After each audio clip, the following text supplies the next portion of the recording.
And a pleasant Friday, everybody. Welcome into the First Call podcast. Alongside Jeff Siegel, I'm Jeremy Plonk for First Bet and Express Bet. It's a huge weekend for our family of tracks across the First Nation as it's Maryland Million Day at Laurel Park. Our buddy Brian Natto from Gulf Street Park up there to boost the simulcast feed along with Kelly Francois and Tim Tulloch and company. So good luck to our friends in Maryland. Been there many times for the Maryland Million for fan education over the years. Fun day, great day at the races, all kinds of horses and kids, and one of those exciting days. You know, Jeff, with Breeders' Cup coming up for its 40th anniversary, going back to the 1984 renewal. It was the Maryland Million in 1986. 2 years later, it became the first of the state-bred stakes days, and now we have them all over the country. It's a boost to the state breeding programs, but it's also a really good day of racing at the track. It really is, because you've got a bunch of stakes races that are usually fairly competitive and draw big fields. It's their chance to run against their state-bred company, which is obviously a lot easier than open. And you've got some challenging races in Maryland and good stakes, starter races. I mean, it's just a great day of racing, good gambling as well, especially if you are familiar with the Laurel circuit. I don't play it that often, so when I dive in, it's a lot of work. I can tell you that, because I'm not that familiar. Sometimes here at Santa Anita, I can pick up an overnight and know who I'm going to like. But in Laurel, you got to actually dig down deep, do the old research, the old school type of handicapping. It's kind of fun, really, as a throwback. I remember watching the first Maryland Million on TV, hosted by the great Jim McKay, who was the thought process behind the Maryland Million and the guy who got it rolling after visiting Hollywood Park for the very first Breeders' Cup in '84. He put it into motion in '86. I also remember going to the first West Virginia Breeders' Classics in 1987. Showed that racing form on Twitter yesterday. Still have it in my archives, and got it out yesterday to reminisce just a little bit. But West Virginia Breeders' Classics now will be renewed on Saturday night. We're going to look at some of those races here in our handicapping. So a lot of good positive news on the state-bred stakes front. Of course, it'll be Oklahoma Classics at Remington Park. They drew that already this week for next Friday night. So a lot of cool state-bred action, but I do have some bad news to report this morning at Santa Anita, where Echo Zulu, who was going to be a strong favorite in the filly and mare sprint, has a fractured left front sesamoid and is requiring surgery. So the racing career over for Echo Zulu, the way it appears. It looks like it won't be a life-threatening injury. Let's cross our fingers on that. But surgery required, Jeff, and that is a big loss for the filly and mare sprint division. Still have the defending champion in that division in Goodnight Olive, but Echo Zulu was one of the ones to really look forward to at this year's Breeders' Cup. It happens every year. You hate to see it, but you know it's going to happen. You just hope that the defections are limited and minimal. But Echo Zulu, it's not like she hasn't proven her worth. I mean, it's just, it would have been one more race, and we would have loved seeing her run and win. And pretty sure she would have. But anyway, I look forward to seeing her first full run in about 4 years from now. It'll be kind of fun to follow her as a broodmare. Absolutely. So let's get into the schedule of races that we will handicap on this week's First Call podcast. We take 8 of them around the country each and every week. For those of you following on YouTube, you can see the schedule now, and on Twitter, be sure to hit that like and retweet and repost button for us. Help build the audience. And in those of you listening on our typical audio podcast channels, here is the lineup we have for you. The Maryland Million Sprint, the Turf Sprint, and the Classic at Laurel Park will be 3 of the Maryland Million races that we handicap: the Sprint, the Turf Sprint, and the Classic. To Charlestown we'll go next for the West Virginia Breeders' Classic, the big main event in that one for the older males. To Keeneland we go for the weekend's only Grade 1 race in the United States and North America, for that matter, the Queen Elizabeth II Challenge Cup, with a real international flavor in that one in Lexington. To Santa Anita we go for the California Distaff Handicap on Saturday. We'll look at 2 races on the Sunday, October 15th program as well. At Keeneland, we'll go to the Franklin Stakes, where there's a Breeders' Cup champion in action. and at Santa Anita for the California Flag Stakes. So Turf Sprinters, the main spotlight on Sunday. We'll handicap those two races. All right, Jeff Siegel, let's get started. To the Maryland Million we go, and to Laurel Park. Race number 7 is going to be the first of the races that we handicap. Stakes races throughout the entire Maryland Million card. Early start, 11:30 a.m. Eastern. So get out to the track early. Get set up on your first bet and express bet count early. Get funded. Great racing at Newmarket on Friday and Saturday morning as well. International racing. So before the Maryland Million, you can warm up with the Newmarket action. But Jeff, when we get to that 7th, the Maryland Million Sprint, who do you have for the fans? Well, when you handicap these kind of races, what I like to do is find horses that have been competitive and successful out of the state bred umbrella. Mm-hmm. And Twisted Ride, who is coming off a good third in the Rumson at Monmouth Park, and he's run well and decent races at Belmont. He was great at stakes placed earlier this year. He shows up in a race like this. Theoretically, he should have a class edge, and I think he does. A nice, good, consistent racehorse, 8 out of 18 lifetime, so he knows how to win races.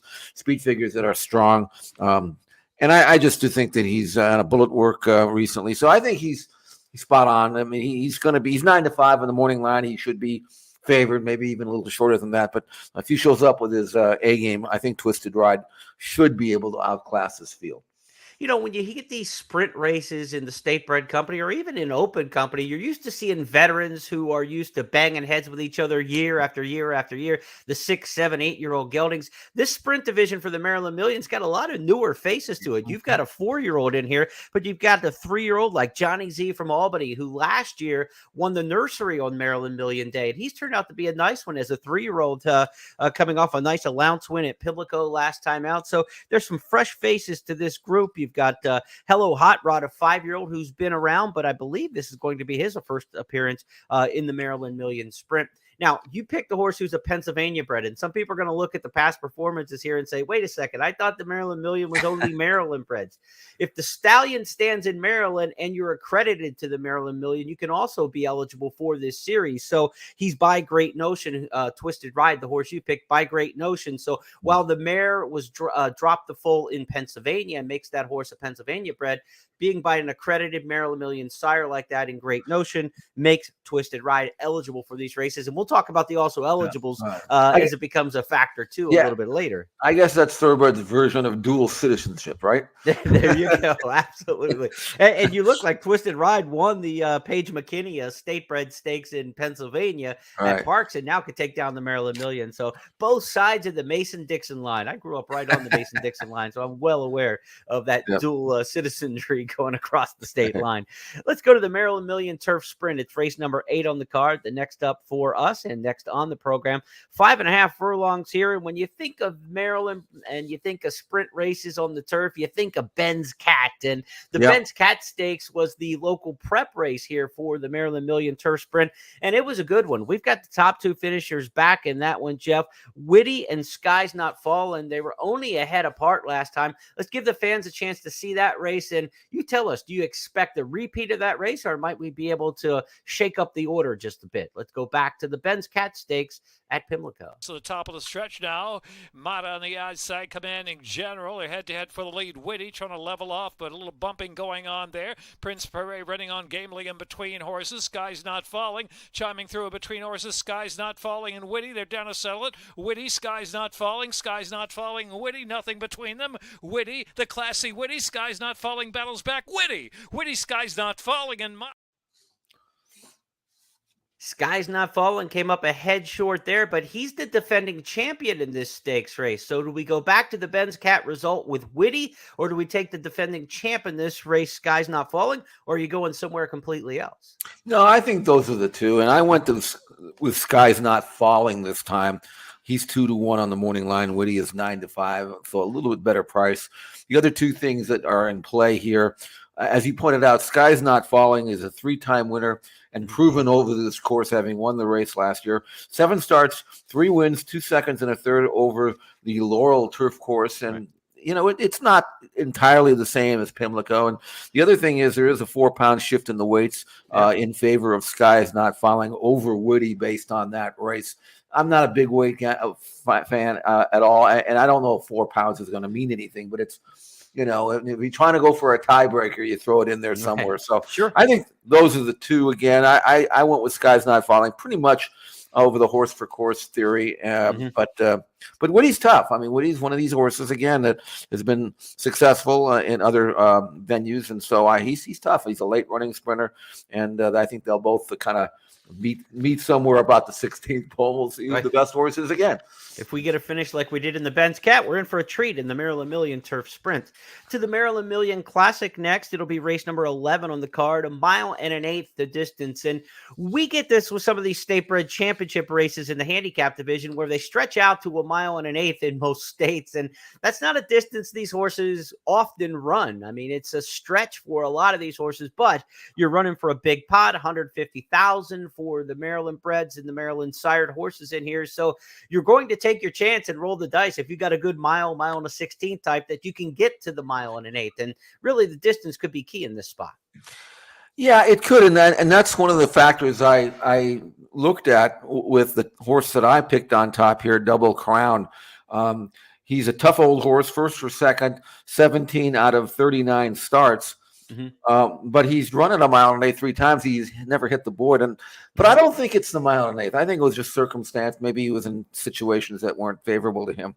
And he's one of these horses that doesn't have a lot of tactical speed, but he doesn't want to come from way back either. So I think a slower pace going 1 1/8 should allow him to be reasonably close without having to be ridden hard early on. I think that'll help. He's in good form. He earned a huge number last time out when he won the Polynesian at Pimlico. And he's had success again on the main track at Laurel. First or second, 4 out of 8 times, 2 wins. So, I think he's going to be tough, especially if the also Big Blue Line doesn't draw in, and then I can explain that why. Sure. But I think Double Crown, based on his last race, should be good enough to win if he can run 2 alike. We mentioned the also eligible situation with these Maryland Million races. Every year, it's worth re-explaining that 8 horses have to be in the body of the field who were accredited to the Maryland Million program, that were nominated at birth and when they were foaled to the Maryland Million program. If there are less than 8 of those type horses, then the also eligibles who are either just Maryland sired or Maryland bred, but not accredited to the Maryland Million program, can draw into the field. So we've seen that over the years. So the field is going to be limited to just 8 starters as long as there are 8 accredited horses towards the Maryland Million involved. And that's what we're looking at. So one of those 8 will have to scratch in order for the also eligible horses to get into the mix here. Jeff's top pick, Double Crown, again, coming off that big win in the Polynesian at Pimlico. Let's go back and take a look at that last time out. Now with a quarter to go at Pimlico, 3 across the track. Unoho gets ahead in front. Now Be Better stoking up a run on the far outside. Switches deep to the center of the track is Be Better's Abracadabra on the inside. Double Crown is coming right on through. Double Crown with a ground-saving run. A narrow lead from Unoho. It's Double Crown and Geron Barbosa. And Double Crown takes the Polynesian and going away style to win by 4. Unoho is second and Be Better than Abracadabra in Our Nation on Parade.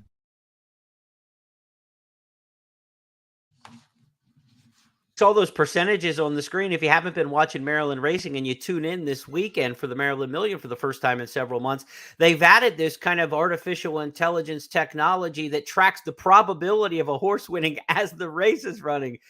There's no in-race betting or anything like that, but it's kind of like when you watch a football game and you're looking on your app and it tells you, the Chargers are 97% chance to win now because they're up 10 with a minute and a half to go.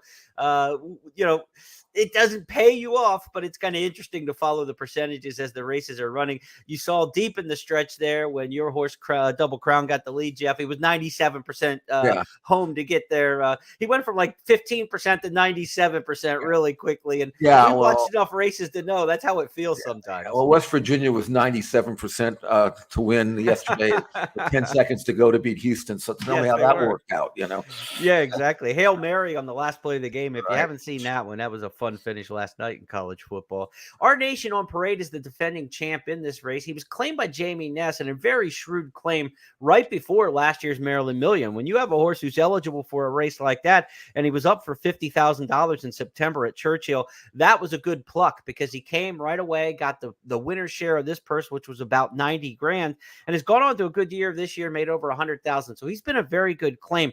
I don't think Our Nation on Parade is quite as good this year as he was at this time last year. So maybe he's ripe for picking, but we do know he can handle the 1 1/8. He's won here in the past in this very race. But Double Crown seems to be the better horse right now, Jeff. I think so. And, that last one was pretty impressive. And he's had other races. He's not, he doesn't always fire, but when he does and he runs like he just did, then he like I say, if he can turn into a light, he'll probably win again. Be sure to check out the Maryland Million as the race of the week. You'll get all my handicapping thoughts on that race in your email inbox. Sign up for the Express Bet and First Bet newsletter to get the race of the week copy sent to you each and every week, or check it out in the blog section, expressbet.com, and at news.first.com. I've got my full write-up there for the Maryland Million Classic. All right, let's go back to the schedule as we shift gears from Laurel Park and turn our attention to Charlestown. A couple promos I want to tell you about. If you're playing those races at Laurel Park, $10 money back special on every race on the card, Maryland Million Day. That means if your win bet finishes second or third and you're playing with First Bet and Express Bet, you'll get up to $10 that wager put back into your account in the form of wagering credits after the fact. So Maryland Million, $10 money back special. And if you're playing Charlestown on Saturday night, look, these races are going to kind of just pass the baton to each other. When they're done at Laurel Park, you head to Charlestown next. I've done this drive many times in my youth with my dad. You cannot hit the last race at Laurel and the first race at Charlestown. Typically, you've got to make a decision. You either leave before the last race or you're going to miss the first at Charlestown. That's the way it goes by car. But if you're following along with Express Bet and First Bet, they're just going to pass the baton to each other. At Charlestown on Saturday night, great promo. Bet $100 on the card, get a $20 rebate. So bet 100, get 20 on the Charlestown program. A ton of stakes races up and down the program for West Virginia Breeders' Classics night. Let's go to the 8th race on the card. It's the Sam Huff West Virginia Breeders' Classic. I had the pleasure of interviewing Sam Huff for ESPN.com back in 2008. It was a great interview. He was the guy who, like Jim McKay founded the Maryland Million. Sam Huff was the man behind getting the West Virginia Breeders' Classics up and running. Of course, Sam Huff, the great linebacker for the New York and Washington franchises for many decades, then was a radio commentator for the Washington Redskins, now Commanders, before he passed away in recent years. But Sam Huff's name lives on. Tough, grizzled, one of the monsters of the Midway, not from the Chicago Bears, but in the glory days of the NFL, defensive player. The West Virginia Breeders' Classics in his name, $300,000 purse, Jeff, at a mile and an eighth. Let's talk about the race. Well, I want to talk about Sam Huff because Please you do. had The Violent World of Sam Huff, for those of you who can remember that magazine article back in the early 60s. I don't know if it was Look magazine or one of those, but anyway, but I'll go you one better. You interviewed him, right? Yeah. Yeah, I saw him play. So how about that? I mean, literally, I saw him play. I think it was. I heard him on the radio. No, I saw him play. In 1960, a neighbor of ours was related to the owner of the Washington team, the Redskins, and got tickets. So I remember as a 9-year-old, I went to see Sam Huff play, and that was. I mean, a kid going to the Coliseum at age 9, I didn't know what the heck was going on, but I remember him because he was on the team, and he was a great friend of racing for sure, and a great football player, as I remember 60 years ago. Anyway, funny story about him. Jim Brown, the great running back, said when he retired and went to work in movies, they said, "Why did you retire so soon from football?" He said, "Would you rather face Raquel Welch or Sam Huff?" Right. Exactly, for sure. This race, again, this is West Virginia breds, and I don't know these horses that well, but I'll tell you what I do know. I know 10 starts at Churchill, 9 wins in a second. That I can read, okay? And that's Coastal Mission here, who is the 4-5 morning line favorite. Just a lot of ones next to his name. He's won 5 in a row. He's probably going to win 6. He's made a good living, but he's another horse that basically stays against West Virginia breds, but occasionally he'll venture outside his comfort zone, go to Laurel, and he does well. He's capable of running outside his state bred company, but why mess around? He's a 4-year-old, 10 out of 15 lifetime. He's won $400,000, and because he's a gelding, again, the goal here is to keep him going forever. So he's been properly spotted. He's not been over raced. 7 out of 8 this year. And I think, there's no reason for him to win again, especially on the basis of what he just did on his most recent start at Charlestown. Yeah, that was the Russell Road Stakes, named for the great West Virginia bred Jeff Runco trainee, with Arnaldo Boca Chica in the saddle that day. And he makes an interesting jockey choice in this one, getting off the defending champ in this race, Muad'Dib, who really had the same kind of form as this horse, before starting to get a little bit longer in the tooth. So we're wondering if the Runco stable dominance has now been passed along to the fresher face in Coastal Mission. He sure looked like it last time. A lot to do from there. Mish, here comes Coastal Mission, and the local horse up to challenge Mish and take the lead off the turn. Coastal Mission rips away, opens up by 2. Coastal Mission past the 16th pole, now by 3, and Coastal Mission and Arnaldo Boca Chica for Jeff Runco. Gonna take the Russell Road by that 3-length margin over Mish, Sir Alfred James, and Payne. What a great place to be for the connections, right? You've got the 2-time defending champ in this race, Muad'Dib, and he's got nothing but a 14 for 18 lifetime record. Boca Chica riding him every time. Now you get that 6-year-old and you say, okay, we've won this race 2 years in a row. Maybe it's time to pass the baton to the 4-year-old who could run off 2 or 3 in a row in this race. Coastal Mission, boy, there are just, like you said, a lot of ones in the program next to both of these Runco trainees. When you look at this race, if you're trying to find something underneath, you've got a lot of veterans in here making their 2nd, 3rd, 4th appearance in the West Virginia Breeders' Classic race for the older horses. So last year we had, a big price underneath. It was Martin Mann at 54 to 1 running 2nd. So if you're looking to bet this race from a gambling standpoint, you think probably the 2 Runco horses run 1-2 in here. You would just have to think. But if you're going to split them up, we've seen some big prices in the past do it. So maybe take a long shot to split the 2 in the trifecta or look at just an exacta play. But top picking here for Jeff is Coastal Mission. I can't argue with that. If you want to learn more about all of the contenders, all 10 of the horses entered in this race, we've got the Meet the Contenders series with the preview of each and every horse of the West Virginia Breeders' Classic. That's posted at expressbet.com in the blog section and also at news.first.com. Okay, back to the schedule now. We leave the state bred ranks in Maryland and the state bred ranks in West Virginia to go completely international. It's the Queen Elizabeth II Challenge Cup at Keeneland.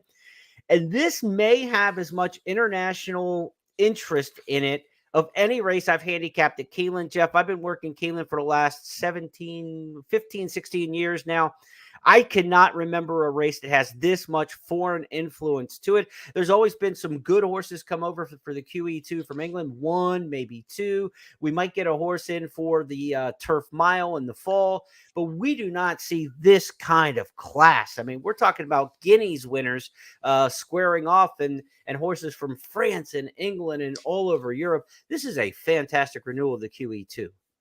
Really is. And looking at this field, you don't always get this quality, but when the Euros show up in force as they have, you appreciate not only their talents, but how appreciate the fact that they're actually showcasing them here at Keeneland. I mean, you'd love to see these fillies run. And I want to point out in handicapping this race, second choice on the morning line is Elusive Princess, French-bred filly, who came over and won a Grade 3, won the Saratoga Oaks. Off the plane. She had run well in Grade 1 company, Pre-Saint Alaray. She was second in that race. Very, very top, high quality filly.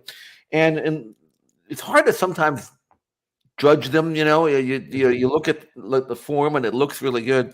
When she, her best races over there, and using the time form ratings, was a 103 was her most when she was a reasonably close 5th in the French Oaks, and then she justified that form by winning off the plane, beating a really good field here. So I lose that 103 time form rating, and then I match it up against Maj, who all she did was win the 1,000 guineas at Newmarket, beating Tahira, who is just an amazing world-class filly. And we'll watch that race in a sec to get a feel as to how good that race was. Not only did she beat a top-class field, but that was a 20-runner straightaway. You have to be high-class. You're in the 117 time form, which towers over Elusive Princess, 103. And if you look at that and you realize how good Elusive Princess is, just how good is Maj? Yeah. And looking at the form and then watching the video, you really get an appreciation of this being an absolute top-class, world-class filly running in a race like this. Well, let's go to the Kipco Guineas, the 1,000 Guineas at Newmarket back in May, the last time Maj was in action, and going head-to-head with Tahira, who is just an international star. Tahira, she'll be about 8th now, making her run. Remarco's behind her, and then comes Dream of Love as they head then down past the bushes now. Tahira in the green, chasing Morge with Mama's Girl towards the right in the contention as well. The Zoo's not far behind on the far side of the course, and still Matilda Peacock with a little bit of a chance as well. Heading down into the dip now, in blue Morge, in green Tahira. This pair are clearing the Kipco 1000 Guinness. Behind them in third place is Matilda Peacock, and it's Morge in the blue colours fighting on strongly. Tahira the green jacket, but it's Morge just in front of Tahira. They're well clear. And Jeff, if we're going to beat these international horses, it's going to take a hell of an effort to do so. But one thing about this Queen Elizabeth II Challenge Cup, historically, this is not the typical field we see in here, so the trends may not hold. But horses up near the lead have done extremely well in this race. You don't want to be a deep closing type in here. And so the average winner of this race the last 9 years has been 3/4 of a length off the lead at the half-mile point of the race. So this is a race where if you can get up, maybe you can kind of, take them. They're a 1 1/8 in here. A lot of these fillies have been going a mile and a 16th. So speed is kind of held in this race historically. I think some of the speed in here amongst the American horses, at least, could come towards the outside. Obviously, Heavenly Sunday's got plenty of speed for Brad Cox, but I also think that last time out in the Lake Placid, Prerequisite wasn't up close enough to the pace as she was in previous starts when she was second in the Belmont Oaks and won the Wonder again. Chad Brown's won this race 5 times. I think they're going to be aggressive with an outside draw in here with Irad Ortiz riding. I think Prerequisite's going to take them a long way in here and be the best of the Americans. Whether or not that's good enough to hold off this incredible international cast, we're going to need some of those horses to just kind of not fire off the plane. But I think Prerequisite is, if you're going to steal this race, that's the American near the front that interests me most. Could be. And your point is well taken about trying to be reasonably close, not being a deep closer. If you look at the running lines for Maj, you'll notice comments like prominent, track leaders, soon led over 2 furlongs. So she's not a deep closer. She'll be in the fray. And I wonder, I haven't done this kind of research yet on Maj, but I wonder if this is a race that might be a prep for the Breeders' Cup Filly and Mare Turf. Is that a possibility, you think? I mean, yeah, I think they could definitely consider wheeling back. It's Godolphin, it's Said Bin Saur. I mean, a name from the past, right? We haven't seen him with the top-notch international horse from Godolphin for several years, but he used to be obviously the head of the A-list horses for Godolphin. Charlie Appleby's got most of those now, especially the ones we see here stateside. But yeah, I wouldn't think that that's out of the question at all. We see fillies come back. It's 3 weeks to the Breeders' Cup out of this race, but we've seen horses out of the QE2 go on and run. And the international horses seem way more willing to run their 3-year-olds in the Filly Mare Turf than the Americans. Most of the American horses that are running here in the QE2 are because it's 3-year-olds and it's Grade 1 company, and it's not the Filly Mare Turf and that tough open division of older horses. And she ran back in less than a month when she was in Dubai earlier this year. She won a little race, and then she came back and won a race called the Phillies Guineas and won that race by more than 8. So I think they have a pattern here where they would give her a relatively easy run, when trying to win, obviously, and then using that as a tightener for her first start since May. And based on the fact that she just beat Tahira, I mean, if you beat Tahira, you can beat anybody. Yeah, so I mean, that's why this race is not only a Grade 1 incredibly important race, but I'll be watching for further reference, if you know what I mean. It was a tough loss a week ago Saturday in the Grade 1 Coolmore Turf Mile for Godolphin with Master of the Seas. They're going to try to get on the right side of the photo here with a really, really top-notch filly in Maj. Let's go to Santa Anita on Saturday for the California Distaff Handicap. This is a downhill turf sprint for the California breds, as you might suspect. Field of 7 here. Jeff, we expecting good weather at Santa Anita this weekend, and how do you see this one shaking out? Well, I like Ultimate High here. She's 3-1. Again, she's run well over the Santa Anita turf course, but I'm not sure if the hillside course is what she really wants. She's run on a few times. She hasn't won. She's run some good races, good enough anyway. Numbers-wise, she's very solid. I loved her win 2 races back. Really, really good race there. That produced a career top buyer number, beating a pretty decent, solid field. And then in the Solana Beach last time out, she never really got in it, but I don't know what happened to her that day. But the only thing that I'm thinking is she's just not a router. I mean, so she's back sprinting, and I think based on the fact that she's run well in open company, I think Ultimate High can beat this field. The only real concern I have is the hillside, which can be a little tricky. There's not a lot of pace in this race, so if you want to throw in a long shot, organic will probably be the controlling speed, which is what she needs. I wouldn't completely throw her out, but at least Ultimate High hopefully will be close enough to be within range, and then hopefully exert her superiority late. California Distaff Handicap goes as the 7th on Saturday at Santa Anita. It's part of that all-turf pick 3 that's offered each day, the $3 all-turf pick 3. When you bet it with First Bet and Express Bet each day of the racing meet at Santa Anita, there's a 10% winnings boost when you hit the all-turf pick 3 at Santa Anita. So no matter what it pays, you get 10% more added into your account. So there is absolutely no reason not to play the all-turf pick 3 at Santa Anita and do it with First Bet and Express Bet. Again, get that 10% winnings boost each and every day of the meet. I mentioned every day of the meet because you expect to see racing at Santa Anita today on Friday as we tape and record our podcast, but no live racing today at Santa Anita because of the Monday holiday card. So Saturday, Sunday racing only, and Jeff Siegel took a little breather here with not having to put out a full card report for yeah, but I did have to do it on Monday, so it's kind of pay me now, pay me later type of thing. I was happy. By the way, I was happy to see that because after doing Monday's card, I realized there was no racing on Friday, and I said, that'll work. That'll work. I like a few days off. That's not bad. I spent the day looking at the Breeders' Cup horses, so there's always something that you can do. Speaking of Breeders' Cup horses, and Jeff Siegel and myself will be part of the First Bet and Express Bet Wager Guide, the online digital wager guide for Breeders' Cup. That will be published first on the 25th of October. That's the day that the pre-entries are announced to the public. Pre-entries are taken on October 23rd, Monday. They're announced on the 25th. The wager guide will be live for viewing with all the previous stats and trends and workout videos and things already uploaded. You'll get some early handicapper comments from us on the 25th, and then after the draw on the 31st, the 1st of November, we'll come out with the Breeders' Cup Wager Guide in full form with all the handicappers, all the divisions.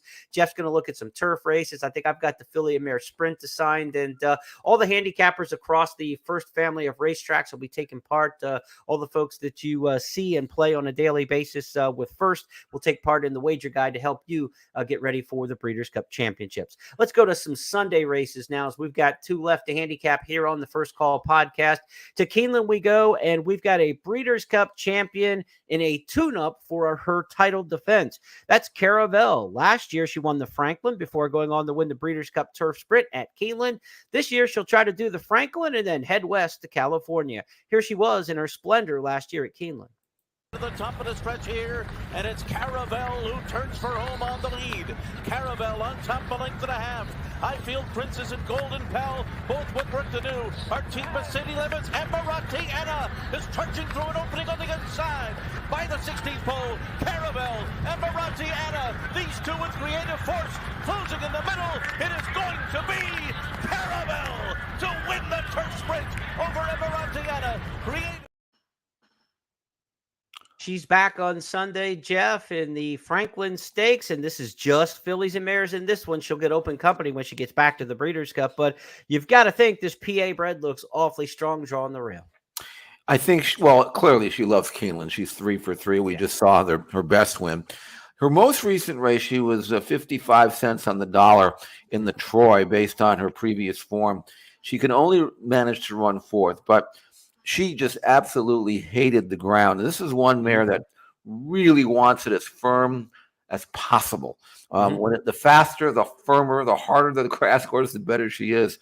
And she just absolutely spun her wheels. They ran 5.5 in 103 and 3, which sounds like a pretty good, decent time.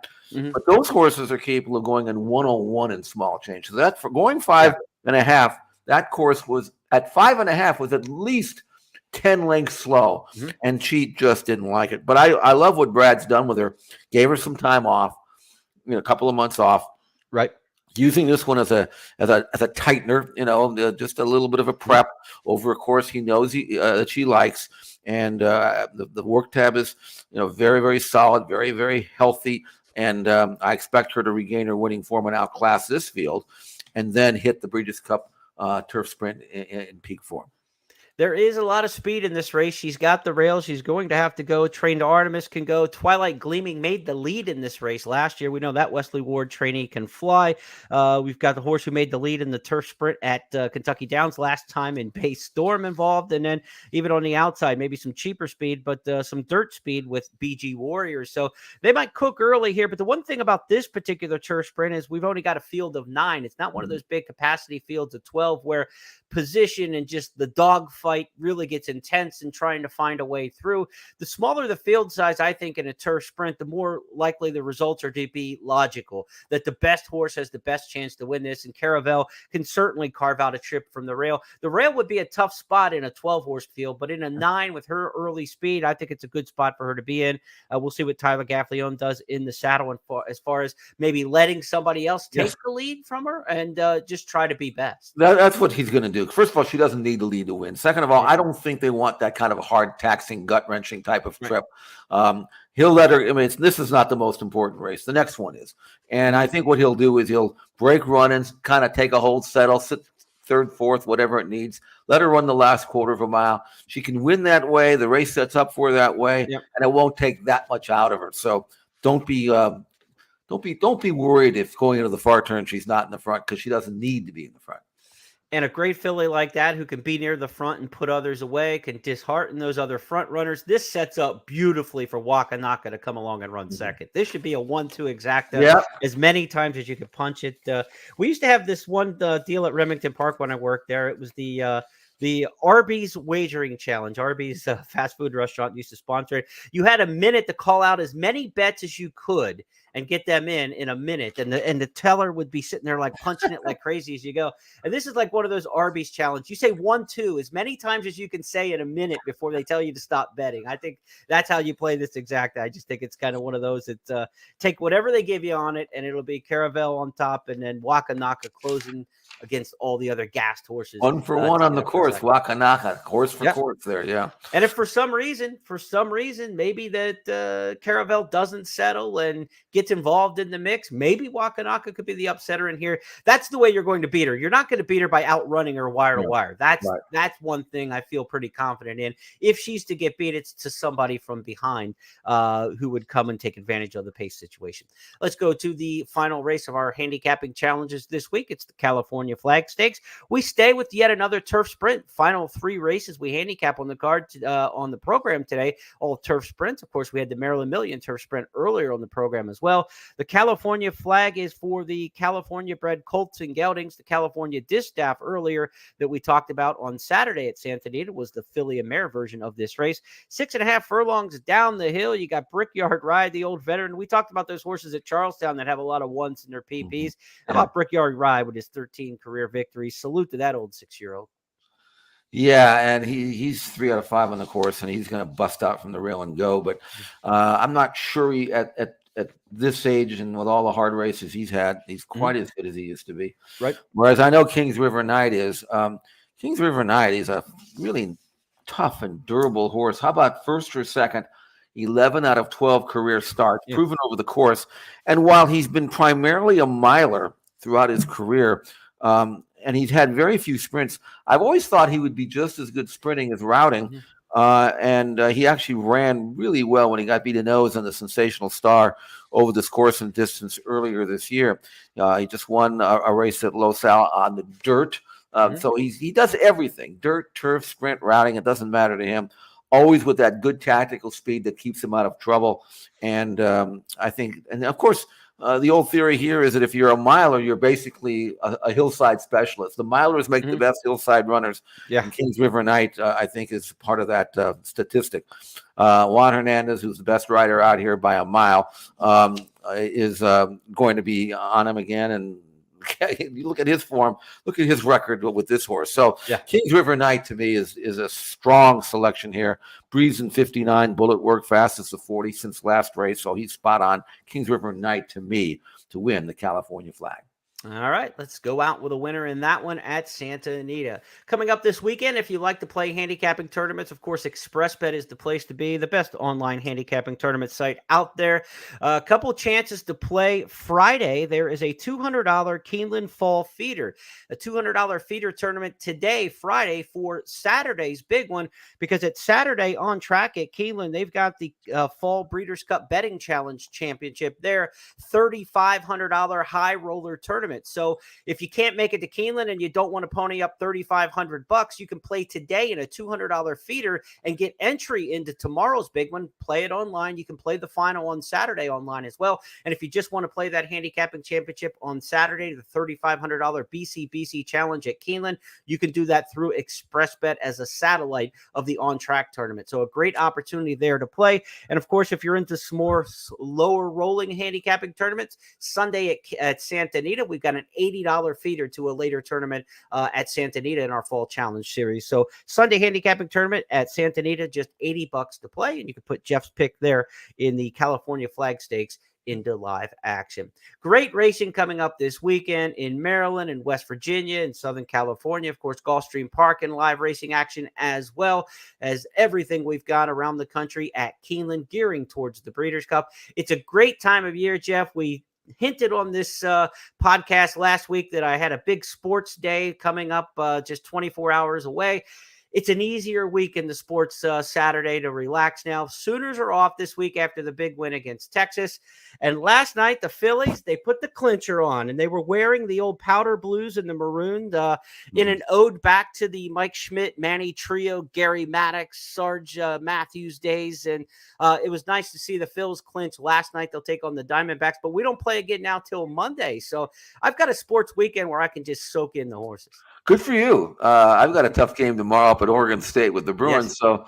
So, it's overload. But I tell you what, it's enjoyable. I've got my big screens up here in my den here. I'll be sitting around and enjoying all the games and all the sports. And I'm also getting up early tomorrow to watch Newmarket because some terrific racing there as well overseas. It with Breeders' Cup implications. There's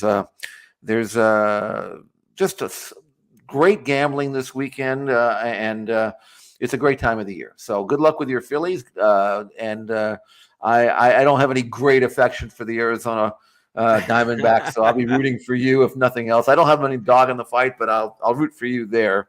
Always. We've had enough Astros over the years, haven't we? Yeah, exactly. For somebody else. We need somebody else. Right. So anyway, good for that, and we'll get baseball out of the way by the end of the month, and then we'll be set for Breeders' Cup.